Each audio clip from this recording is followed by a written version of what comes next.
We'd like to welcome you to the Heart Leader Podcast, where heart and mind align. I'm your host, Amber, and I'm here with co-host Austin, and we'd like to know, do you have a passion to make a greater global impact? Are you ready to embrace leading with heart and love? If so, join us on this journey to become heart leaders who change the world. Each episode brings heart-centered connection, building stronger relationships, communities, and businesses. Let's take a deeper dive into what it means to be heart leaders. The Heart Leader Podcast starts now.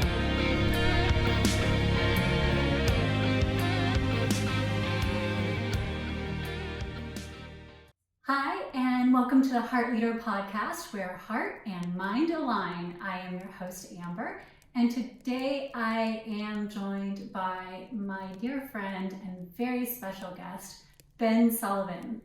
Ben is a shaman, and he has an amazing website called Original Mythology, and you can check him out there. But today we're going to sit and have a talk about his approach to shamanism and how he helps coach people in this area. Now, he does have a three-pronged approach that we're going to dive into, and that goes from personal, from within, to communal, to spiritual. So I'm going to take a moment now and turn to you, Ben, and ask if you can share with us a little bit about what that means when you say personal, communal, spiritual. If somebody were to come to you and say, I would like coaching in this area, or like to learn more about shamanism, how do those three pillars play a part? Yeah, well, first, thank you for inviting me. This is great to sit down and have a conversation with you about these things. And so, to start with shamanism as kind of the framework for this, in my experience, and this is kind of the perspective of it that has helped me through my life, shamanism at its core is the art and practice of relationships. And, if we look back into ancient cultures of all heritage, of all of our ancestry, regardless of where we come from, there was elements of what we now consider to be shamanism found across the globe. And so shamanism really is kind of a shared heritage that we all on this planet are connected to. And it begins with this idea and this perspective that the individual is in relationship with all things, all living things, all parts of this earth, all parts of the cosmos, past, present, future, everything. The individual is a part of this larger web of relationships. And so the practice of shamanism is engaging in those relationships, whether it is with, the ground beneath your feet, the sky above, the animals that share the space with you, the plants that grow in your garden, and the relationships with yourself and the community, relationships with ancestors, whatever it may be. That is kind of the core of a shamanic practice. That's how I see it. And so how I carry that forward and offer that to help and guide with others is to utilize those three components that you just spoke of, the personal, the communal, and the spiritual. Those are kind of the arenas where we can explore relationship. And so on the personal front, it's how do I relate to myself? Like, what is the relationship? How do I hold space? How do I tend to and care for all parts of myself? When my emotions are arising, how do I honor those and connect to them and learn more about what these emotions are trying to show me? When my body is achy and sore, or when I feel alive and strong, like how am I engaging in that?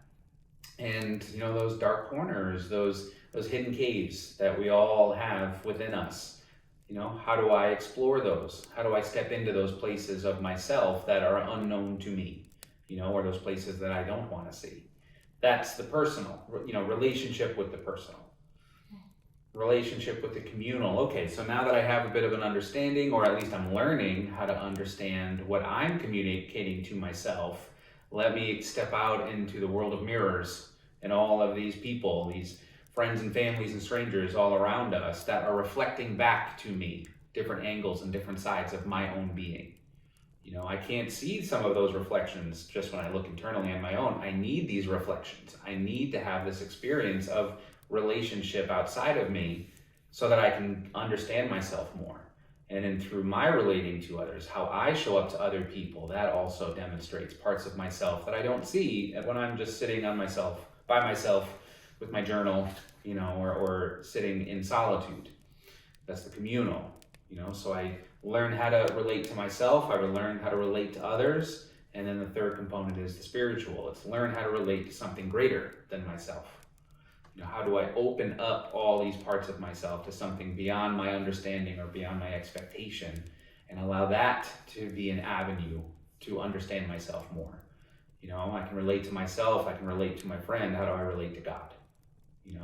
And through that spiritual perspective, we learn what is our spiritual language. What are the different signs and metaphors and images and experiences and visions and all of those other things that spirit uses, the universe uses to communicate to me. And in learning how to engage with that, learning how to understand what is being brought forward through this connection to something greater than myself, once again, I'm seeing parts of myself that I wouldn't see, whether it's through relating to others or just my own inner exploration. And what I find most effective for myself and offering to others is that, we can maneuver and allow the energy, allow our own inner intuition to guide us through these different places. There are times where no matter how many journal entries I've done and podcasts I've listened to and counselors I've spoken to, can't get it much further in here, or it's just not available. I don't have access to it in that moment. Okay, let me step out into the community. What are the tools and the resources I have to go out and relate to others? Let's let that generate some momentum, gather some energy there. Or maybe neither of those are quite effective right now. Okay, let me lean into prayer then. Let me move into the spiritual aspect of my practice. And the uniting force to all of that is this shamanic perspective, which is we're all connected. There is a thread that binds and ties all of these areas together. And we just follow that thread. We allow that thread of a higher consciousness, something greater than ourselves, which at the end of the day is ourself, to lead us where we need to go, and then the shamanic perspective offering that it is these relationships with the seen and the unseen, relationships with ordinary reality, and then being a conduit through which to travel into non-ordinary reality, and allowing that to be the avenues through which we can go and explore these different parts. So that's, kind of an overview of the practice that I've learned for myself and I offer to others. What I really love as I sit and listen to that is I hear a lot. It's ascension, like we're walking up this staircase. And what I hear from you is it's more fluid than that. So when somebody may find themselves circling back to something that they've experienced over and over, and they're like, why can't I get this? Instead of beating yourself up over it, you can realize that it's a fluid experience, and maybe it's showing you a different layer within yourself versus, oh, I just took 5 steps backwards on some staircase to this ascension to who knows where we're even going to. And so what you're explaining more is this fluid movement versus like we're going up something. Yeah, I don't know if you or your listeners have seen this, but there's been this image that's been on the internet about the solar system, and maybe it's been around for a while. I've only seen it recently, but it shows 2 points of view of the solar system. And one is kind of the traditional, what we all saw in grade school, the sun in the middle, and all the planets are orbiting in this very linear circle. And then this other image is showing it's a dynamic process, like that we are traveling through the universe, and the planets are orbiting the sun in this great extension of motion. And for me, that was just such a beautiful way to describe just what you're saying, is like we have the opportunity to look at spiritual growth as, like you said, this linear, like one step at a time. Oh, now I'm back down. I have to redo those steps again. It's my belief, and I think this is what we're saying. There is no redoing. If we are re-experiencing something, the experience may be the same, but we're different each time we come to it. Yes. And that is that dynamic growth, is like that perspective of saying like, okay, if this is being shown to me, it is I with new eyes that are looking upon this. So what else can I see? What is new to me as I look upon this experience that seems to be something that I've gone through before? That's how we can take this, just like you're saying. And it's not a staircase. It is this dynamic, ever-evolving process. Yes. And when you look at it spiritually or scientifically, all things are dynamic, right? So if we put ourselves into this seemingly linear experience, even what appears to be a linear experience right now, if you look into quantum physics, they're finding nothing is truly linear. So we're tying ourselves to something that may not be truth, at least not fundamental truth. So why do that? So shamanism seems to, along with many other belief systems, can kind of give us that freedom to understand. Yeah, I like the word freedom, and I think with freedom comes, there's like two avenues that I think most often we can take. One is with expectation and one is with curiosity. With expectation, we all do it. It's not like this is something we're going to grow out of at one point or, oh, I don't have expectations anymore. We all do. But expectations are what kind of lock us into a linear mode of thinking, And so whether it's my own internal process or the spiritual path or whatever, it's the expectations that confine that dynamic movement. But curiosity is the process of coming into something saying, I don't know, and I want to learn more. It's tough to be judgmental when you're curious. It's tough to have expectations when you're operating from a place of curiosity. And so I think that's kind of whatever this situation or the circumstance that arises, or, oh man, I feel hurt by this person or this situation or this, why me? Oh, why this again? The expectation is what makes me think like I should have been past this by now. I should be over this, I have an expectation of my own, where I'm at on that staircase, and because I'm not, here comes judgment and locks me in. Curiosity, and this is kind of to get back to that shamanic perspective of, like, part of relating is being curious about what you are relating to, whether it's yourself or another or something greater. And so it's like, okay, well then why is this coming back up again? What is this showing to me? What is the parts of self that are being activated and being awoken by this circumstance? If it's uncomfortable, what's uncomfortable about it? Let me be curious rather than, oh no, I shouldn't feel this. I need to deny this or repress this or judge this for coming up. And that's kind of what allows for that dynamism to continue to unfold, is just the avenue of curiosity. Yes. And I know our theme for this month is vulnerability. And everything you're describing takes a level of willingness to be vulnerable. Especially when you were talking about, your first step, the personal part of it. And you were talking about those looking into the caves or the corners of darkness. So many times, and I know I've done this myself, I just, it's so much easier to turn a blind eye and look at the parts of you that are so light. And it's like, oh, that feels good, I'm going to go there. Instead of being vulnerable enough to say, you know what? Yeah, I do have these corners of darkness, and if light is ever going to get there, I need to be willing to go into that darkness and really explore it and bring light into it. So what advice would you have, or what are maybe one or two potential shamanic practices that someone could use that could help bring light into those spaces of darkness?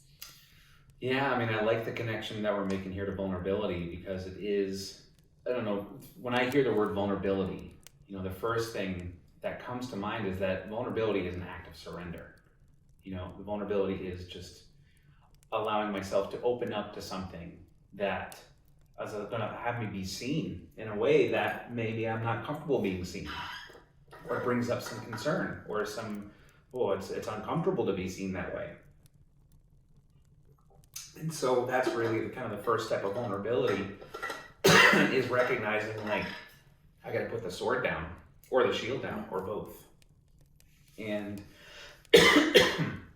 there's a Joseph Campbell quote that has always stuck with me. And it's the cave you fear to enter holds the treasure you seek. And so whenever I hear that analogy, or I think of myself, those dark caves where those shadows lie, so does the treasure. And it is that feeling that arises in me when I look to explore or look to touch into those things that feel uncomfortable. If it's uncomfortable, I know I'm going in the right direction. And so that's kind of the first practice, or the first tool, or first perspective that I offer, is allowing that feeling of uncertainty, of discomfort, let that be a clue. Let that be an indicator that you're moving in the right direction, not to be something that, you are running away from. And I think especially in our society, in our culture, no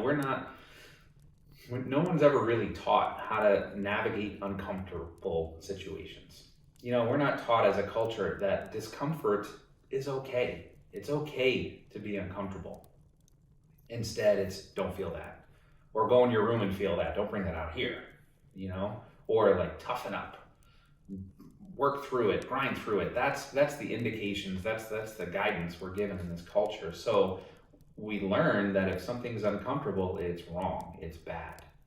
It's one of the things I loved about the Vedic culture is we learn there's a very defined difference between discomfort and pain.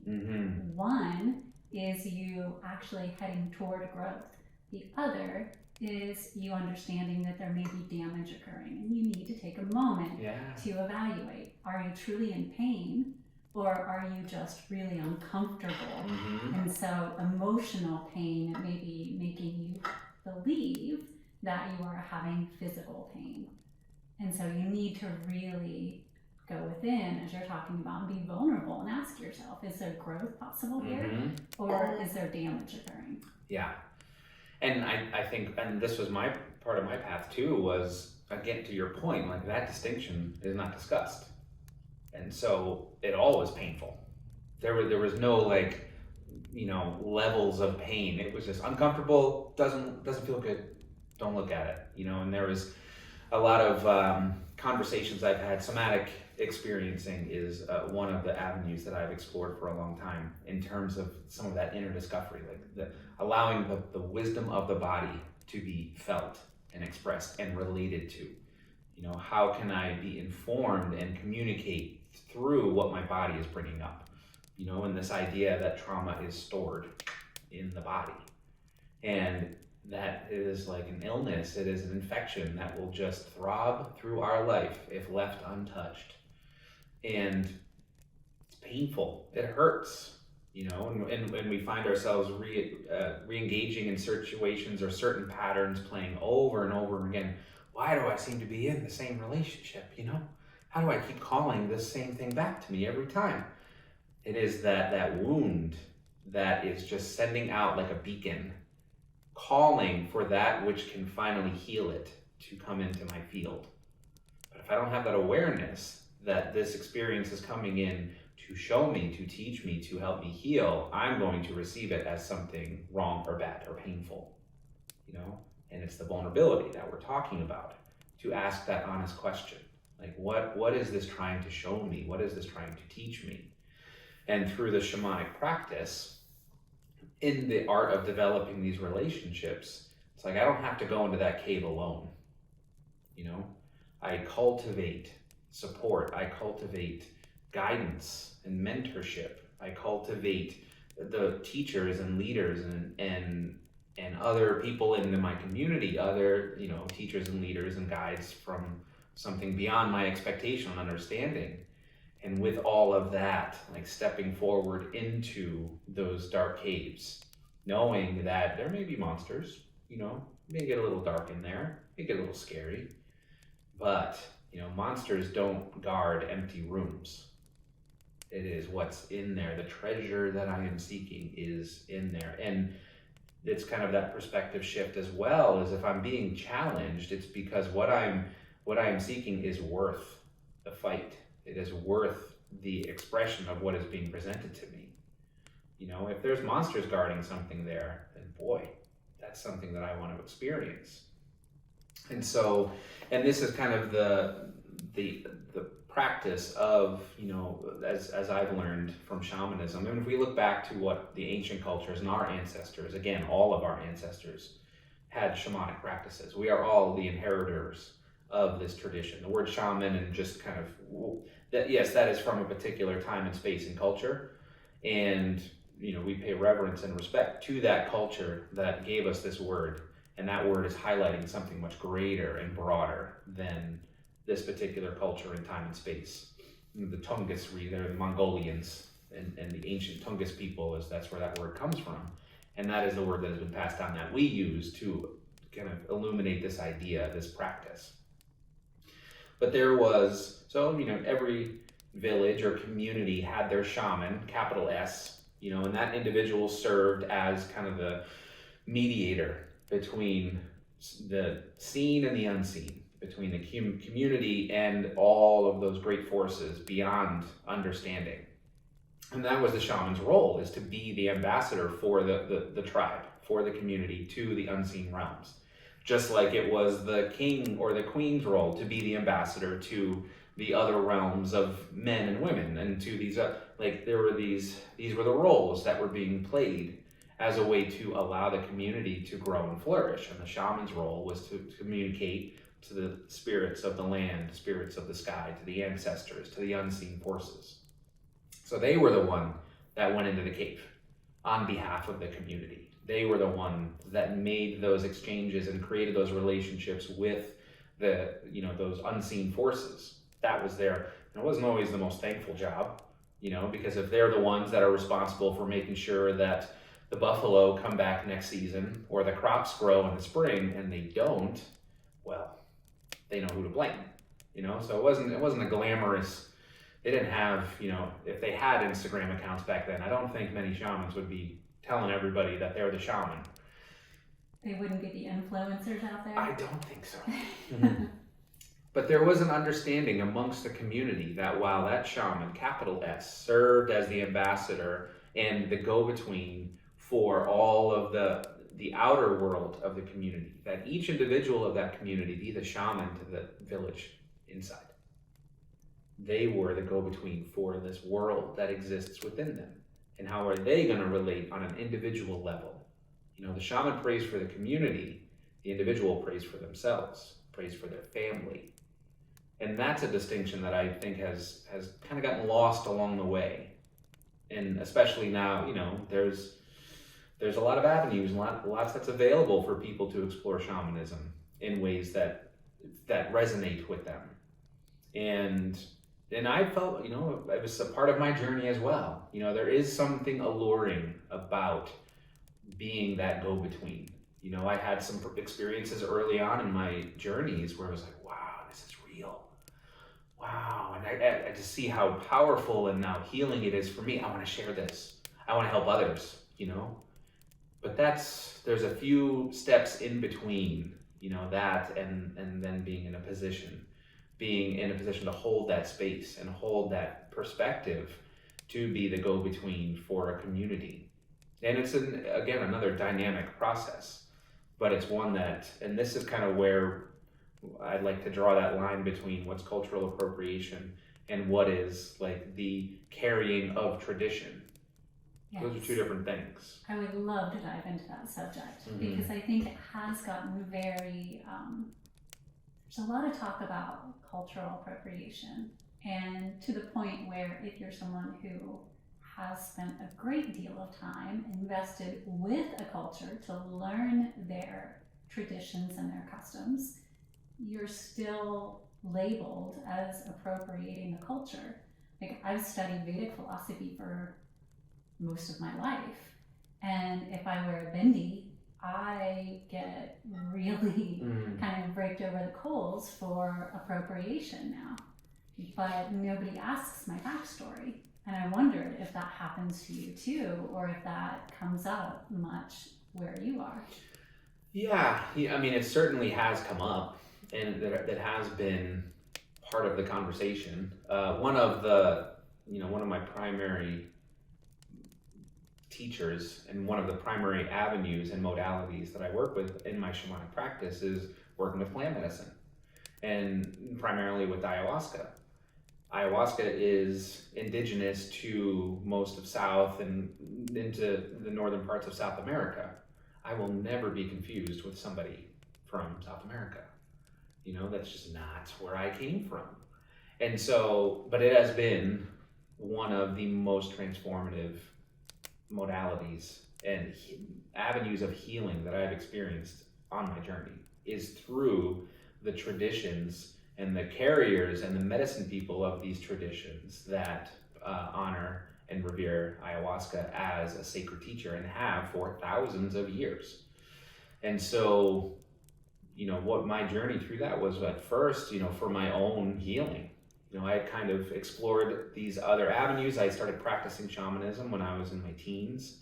Very conceptually, I didn't really, I mean, this was 25 years ago at this point, so there wasn't a whole lot of resources available. So it was a very solitary experience and just learning a lot on my own, practicing on my own, and then years go by and kind of develop a bit of a foundation, a framework for me to explore this as a personal practice and this idea of relationship and cultivating relationships around me. And then about 10 years ago, I was introduced to ayahuasca, and it was like just a sea change shift for me in terms of my own personal practice, my connection to these traditions and to this lineage, and also as an avenue for healing, to kind of go back to those three areas of exploration. Like ayahuasca allowed an approach to those that was unlike anything I'd ever experienced. And so for years it was I'm going as purely for my own healing, courtesy of this tradition and the carriers of this tradition, with reverence and respect paid to those who dedicated their lives and have for generations to carry on this tradition. And there were plenty of times where I got the message, early in those journeys, while I'm just kind of going through my own experience and healing, recognizing childhood trauma and how it's informed my life, where I felt like, I think ayahuasca is telling me I should be a shaman. And thankfully, for my own practice, I had encountered that voice in other areas, and I knew it to be a voice of my own. The ego is a wonderful ventriloquist, and knows just how to sound like Great Spirit, knows just how to sound like ayahuasca. So when I had those early experiences of like, I think I need to do this. Like, I'm seeing how powerful it is, and I need to go and bring this back to the States, Not everybody can come down here to the jungle, and so I just allowed some patience, and said, I'm also on the operating table, so to speak, of my own healing process, and it's not the time to go to medical school. It's the time to receive the benefit of others who have gone to medical school and learned how to heal. And years go by, and I continued my own healing work until that naturally, organically, avenues opened to go and study and to learn.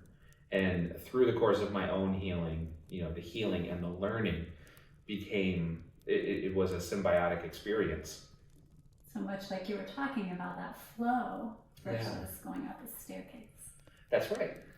And, not everybody, when I tell somebody or somebody comes across my website or listens to another podcast I've done, and they hear that I'm referred to as a shaman and work with ayahuasca, there is times where it's that, it's this, sounds like cultural appropriation for me.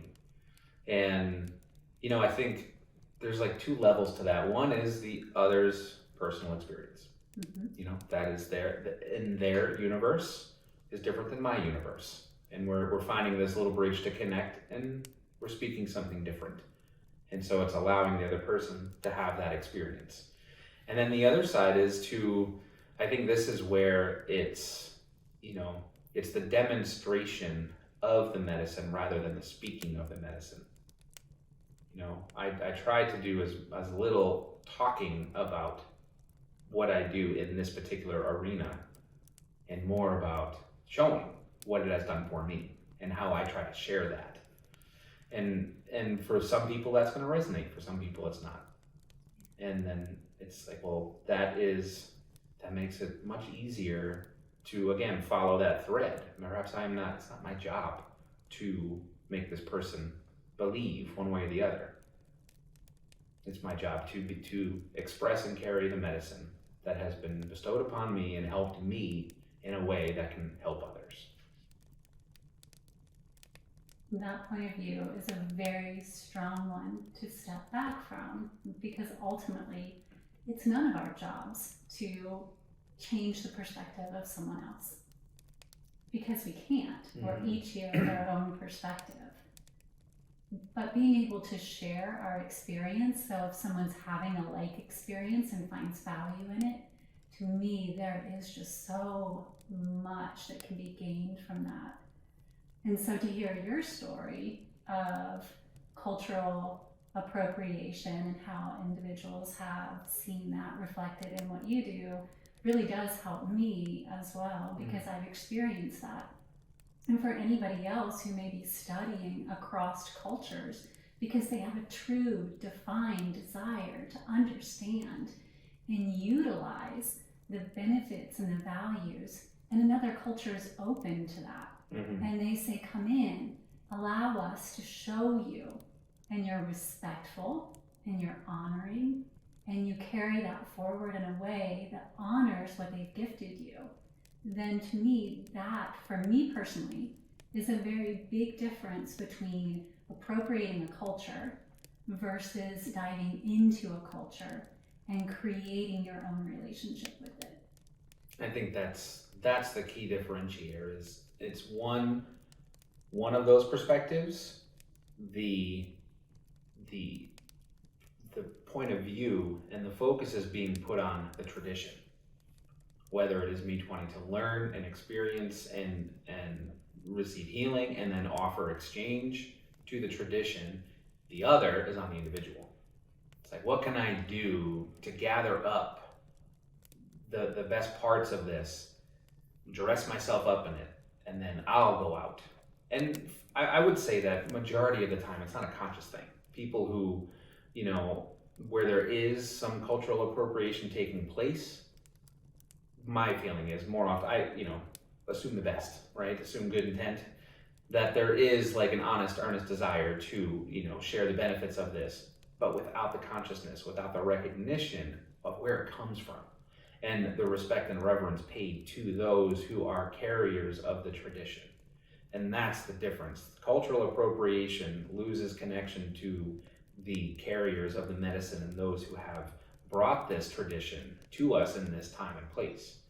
And so that's where, and with, to refer back to ayahuasca, because it is becoming more and more popular, and there are more and more, there's documentaries now and podcasts all over the place and more centers opening up. It is. And people just doing it out of their homes. That's as it becomes more available, that it becomes more, a person needs to have more intentionality about continuing to connect to that tradition. Because it used to be, you had to go down to Peru, you had to go to Brazil to experience it. Now you order it on Etsy and it shows up at your door, and you can cook it up on your stovetop. It loses the thread, it loses that connection where deference, respect can be paid to the tradition.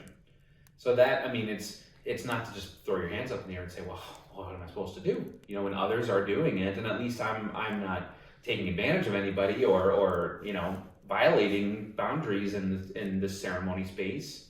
It's like, well, that's the calling, is to bring more of that intentionality to it, rather than just, well, it's here, it's easy, it's in front of me, to, all right, how am I going to keep the respect and the reverence paid to this tradition? How am I going to learn from these people?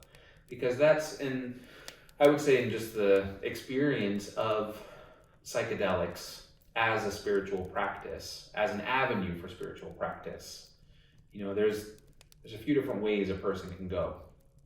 And I like to think of it like going to a foreign city. So say I wanted to go to Rome, and I had never been to Rome before, and I don't speak Italian.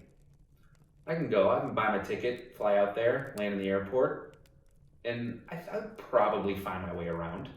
I won't be able to have much for conversation, but I think I would know the difference between like the restaurant and the library, and I could find a little way to communicate, but I would still have a beautiful experience. You know, I'd still sure see the architecture and experience. It could still be a beautiful thing. I could go, still not speak Italian, still never been, but maybe I'll go with somebody who's gone a couple times before. You know, maybe they don't speak Italian either, but they've been a couple times. They know a couple of the good side streets, and they know, you know, we'll go over here. This is a good place to see. I may have a bit more of an experience. I may have a bit more of an understanding of what's going on because I've got a guide, you know, who knows a little bit more than me. And then I can go with a local. I can go and perhaps do a little work beforehand, maybe learn a little Italian, maybe kind of study the terrain a bit, learn a little of the history, you know, educate myself a little bit more. And then when I get there, like connect with somebody, have a relationship with somebody who's from there, who knows the terrain, who knows the culture. That level of experience will be far deeper, far more impactful, far more meaningful than just kind of winging it and going on my own, or, you know, going with somebody who says they have, you know, they've done it a couple times and they know the place.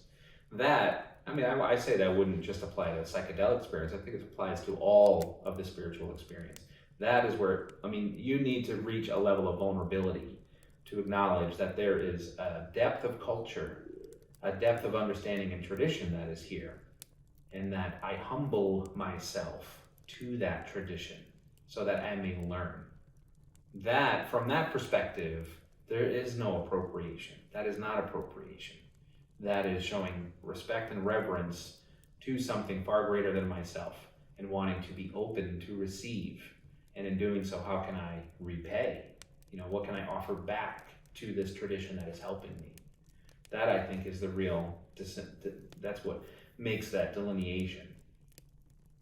Yeah, the fact it has to always go, for me, two ways. Mm-hmm. If I'm just taking, then I'm losing out as well. If there's an exchange of energy, an exchange of intent, then it begins to create that flow and that cycle that we've been talking about too. Because I'm not just pushing my will out. I'm setting an intention, but I'm receiving, because if I've never been to Rome and I'm going with a local, then that local, I need to be willing to receive their guidance and their willingness to share, because maybe I've allowed myself to go with a local, but my ego is so strong that I'm still like, you might know the area, but I'm still going to direct this journey. Right.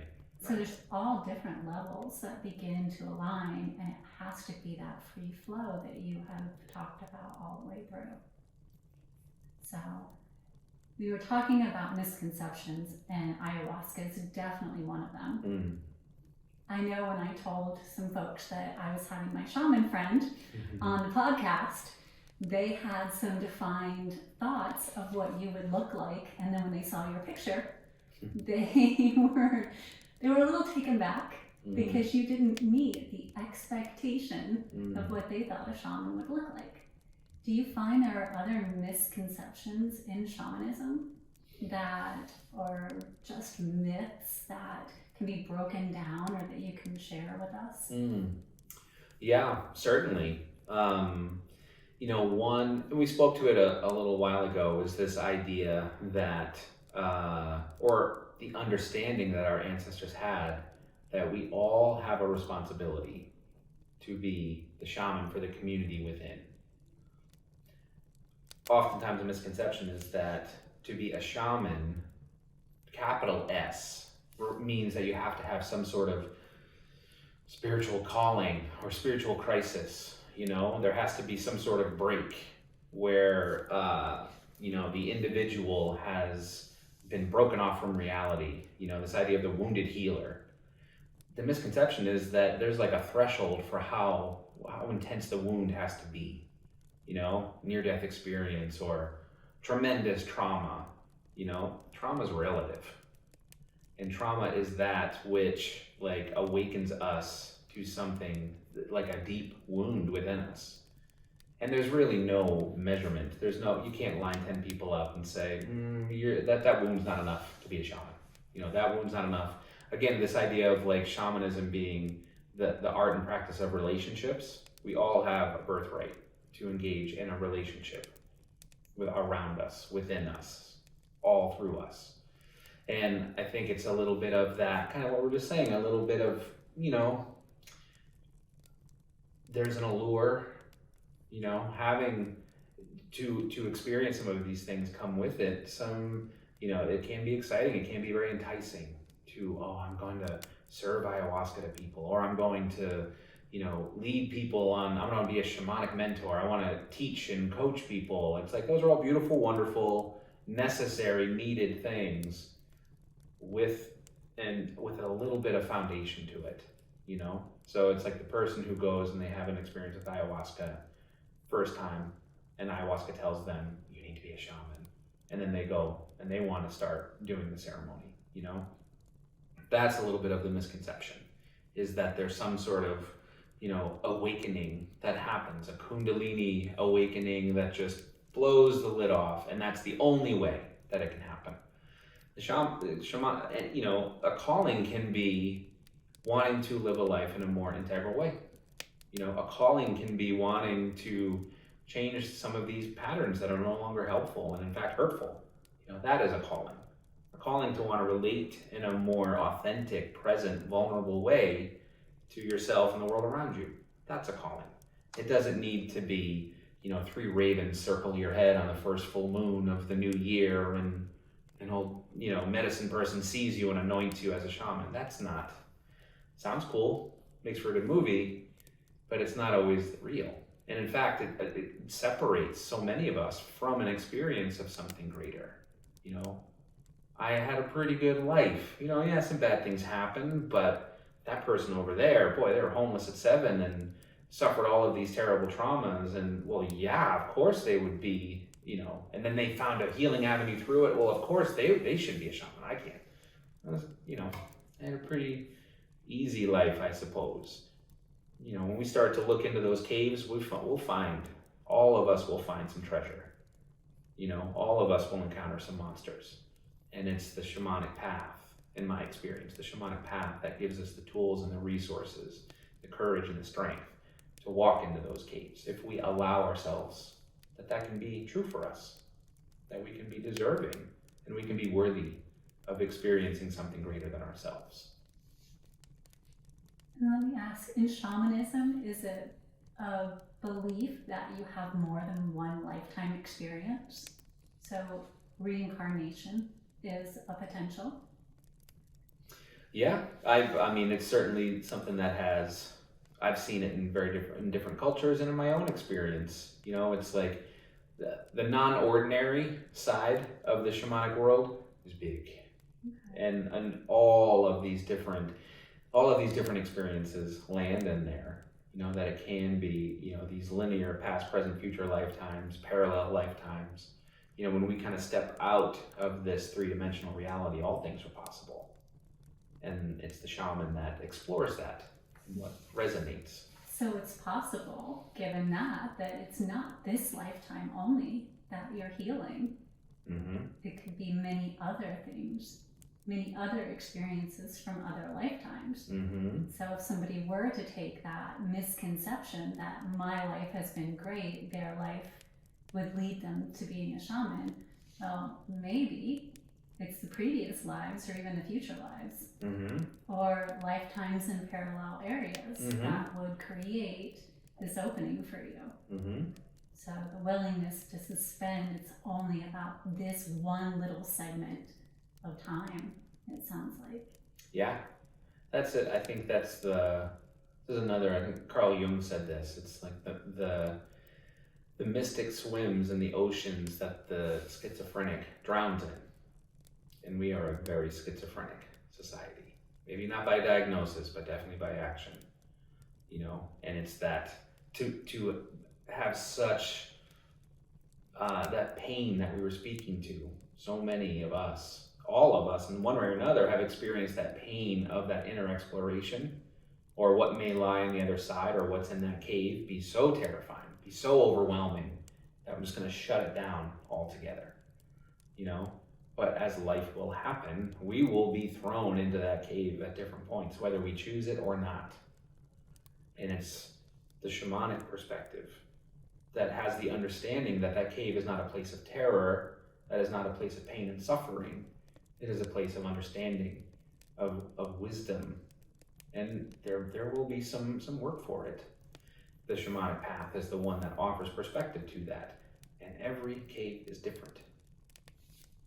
And it's the person that shuts themselves off from that closes that down, that just pretends it doesn't exist and just goes about, in all of these things that our culture says. I'm gonna get the job, I'm gonna get married, I'm gonna do this, I'm gonna do that, I'm gonna create this perfect exterior life, and hopefully that will keep me occupied enough to not hear the sounds coming from this cave, and I'm gonna put a bunch of rocks in front of that cave and never take a look at it.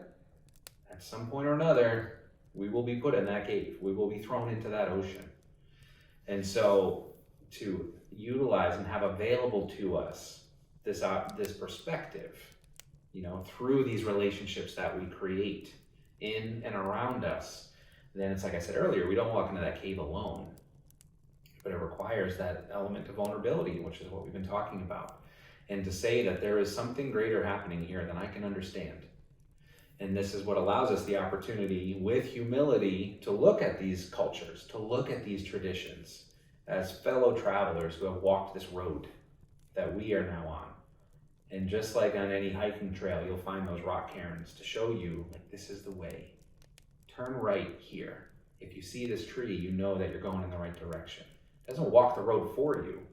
It doesn't tell you how to walk the path. It offers these guides and directions. That's what these traditions and these cultures can offer us when approached with humility, when approached with that respect and that reverence for the carriers of medicine that they are. Not like, oh, I know how to go here. I know. And this is the shirt I'm supposed to wear, and these are the songs that I'm supposed to sing when I walk this road. That's appropriation, to get back to what we were saying before. But it's, when we allow ourselves the opportunity to be vulnerable and say there is something greater that is happening here than I can possibly understand, that is beyond my expectations, inside and out, within and without. That is what makes us available to a perspective that we can employ in this and bring forward into our life to enhance these relationships, to create and cultivate a sense of connection. And that's, in my experience, what has helped me and what has been shared with others in learning from these traditions and operating from this shamanic point of view. Thank you for sharing that. First off, I want to recognize that I'm just feeling through, there are so many misconceptions. We've talked about some of them, but I know another one I got in talking about you was, oh, if he's into plant medicine, does that mean that he's only into hallucinogenics? But what I know of you, plant medicine is a wide variety of things. Hallucinogenics is like a dot on the map of everything that you bring forward. So can you help break that down just a little bit so we can start debunking that? Right? Yeah, no, absolutely. I mean, Earth's garden is vast and filled with many flowers. And just as you said, there are this section of the garden is of the hallucinogenic variety.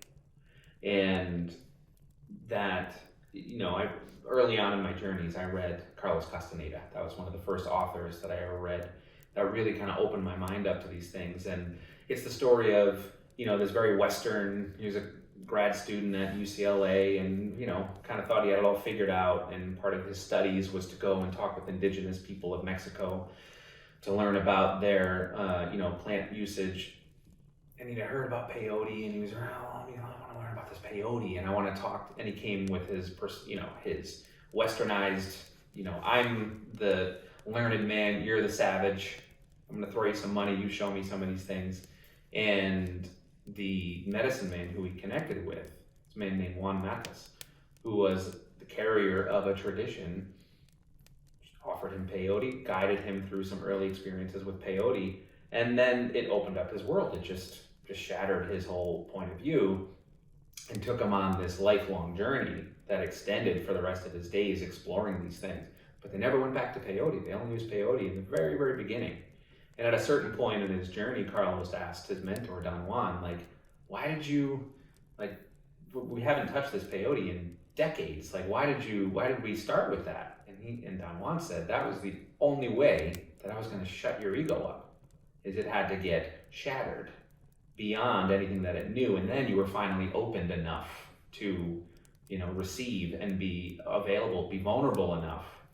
And so in one respect, that is one of the benefits that working with plants in that corner of the garden offers, is that sometimes we need that strong medicine. We need that medicine of the earth that kind of breaks our ego down, humbles us a little bit. For some people, that's what's needed. And then from there, okay, now I can be more open to the rest of this experience. I've known plenty of people who've had one experience with the psychedelic medicine, and that's all they needed. And they carried that forward. Because it's the relationship with if we look at earth medicine and the medicine of the earth and the wisdom of the earth and all the many ways that it is being shown to us, that it flourishes, then there is an opportunity to sit and learn from the dandelion out in front, to the cedar tree in your backyard. Again, this idea of relationship. How am I making myself available to the spirit, to the consciousness that is in front of me, whether that's a person, whether that's a plant, an animal.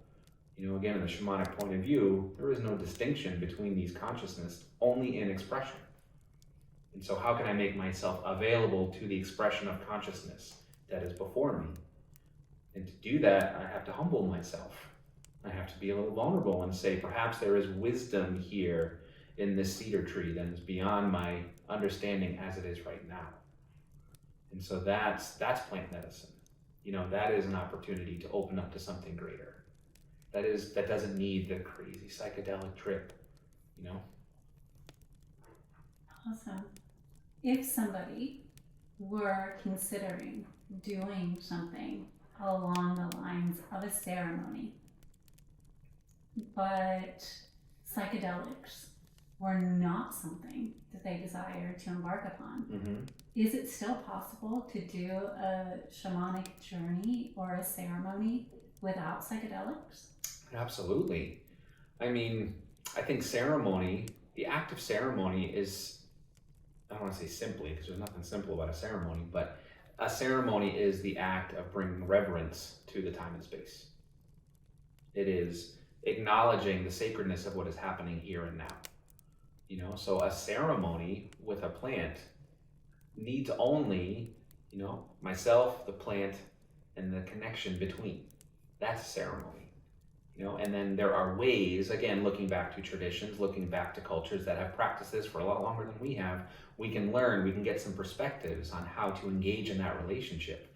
But there is the opportunity to have as deep a connection, as meaningful an experience with a plant, simply by holding that space, with intention and reverence, as there is with something that alters your consciousness to a degree that is inescapable.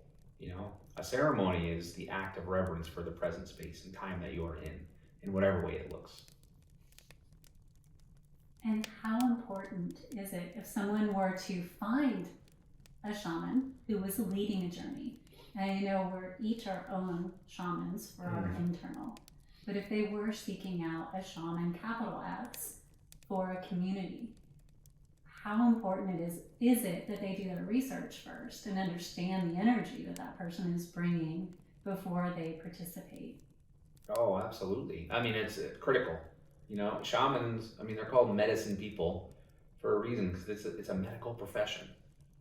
Shamanism is a medical profession. A little different than what our culture likes to think of as a doctor, but they are, in a sense, a doctor. And just as if I had a serious illness or an ailment, that I want to make sure that the person who's going to be treating me has some credentials, has some experience, knows what they're doing, I'm going to apply that same point of view towards someone who's operating on me in the energetic place.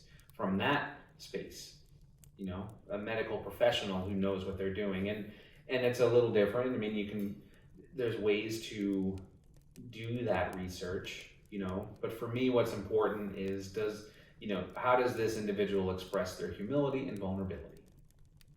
In ways that I can observe that and see that as do they honor a tradition from which they come from?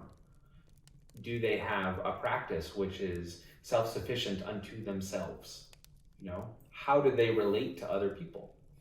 Are they only ever and forevermore, the sage on the stage? What are their relationships like? How do they engage with their act of living beyond whatever role or moniker that they've been either gave themselves or were given? That's how, you learn a lot by observing somebody and how that they operate in their life.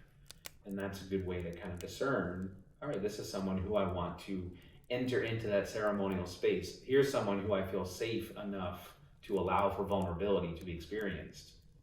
Yeah, 100%. Because, as you said, it's energetic exchange. It's energetic surgery, as you stated. And so, if you are going to have that time and space with them and allow them into your energy, then it's important to understand that what's flowing through them is going to be beneficial for that. So thank you for that sage advice. As we're getting ready to wrap up here, I have 2 questions for you. Okay. First, can you share your website? So if somebody would like to get a hold of you to learn more about you or book you for something in the future, whether that be a podcast, a conference, anything like that, would love for you to share that. We'll also include it with the podcast so folks can just get to your website. And 2, is there any advice you would give to someone who is looking into becoming a shaman, whether that's a big S or a little s? Okay. First website is originalmythology.com. And on there you'll learn a little bit more about the services that I offer and how we can connect and begin to explore what we are feeling called to do and how I can support you in that. So originalmythology.com. And advice, first and foremost is if a person is even asking that question, they are already in conversation with spirit. So acknowledge that. If it's even a curiosity that's present, know that you are already upon the path. And so we allow that curiosity to flourish. And 2 ways that I most often recommend for people who are just starting out or wanting to explore one of 2 things in tandem. 1, getting back to this idea of tradition, this idea of we are inheritors of a tradition as old as time. So, and we came into this lifetime in this body, and connected to this family who come from this place on the map. Where are your ancestors from? Learn a little bit about your ancestors. Learn a little bit about the culture from which you are a descendant of. Because again, all of our ancestors, in some form or fashion, have a shamanic tradition. So what are some of the myths and the legends and the stories? How did your ancestors relate to the land? Understand the sky. Explore the cosmos within and without. Learn about the tradition from which you are already an inheritor of. That's one avenue to start exploring. How did they approach the perspective of shamanism when we look at it through this lens? And then the other is to begin to make that practice of relationship. What is it like when you go out on a hike? Do you just put your headphones on and just truck your way up, try to beat your time to the top of the mountain, and then come back down? What's it like if you allow yourself to engage and relate to the land around you?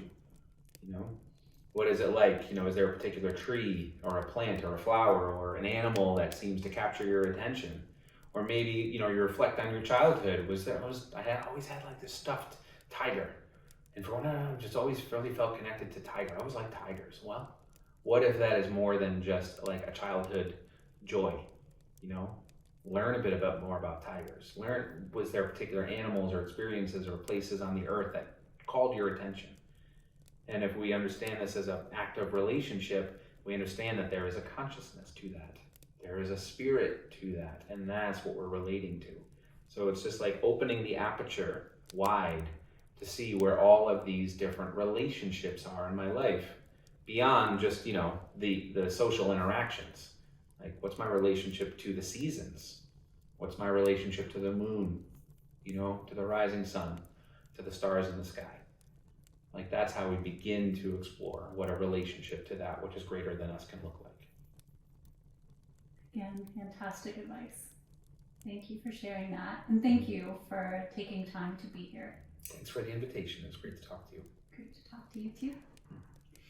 And again, if you would like to learn more about Ben, you can go to originalmythology.com. He has an amazing website set up there. And if you'd like to connect with him, there's a contact tab, so you can send him a message right there. That is today's episode of the Heart Leader podcast. And I am your host, Amber, here with Benjamin Sullivan. We look forward to seeing you in our Suivera community and to tuning in next Tuesday at 6 p.m. Pacific for the next Heart Leader podcast.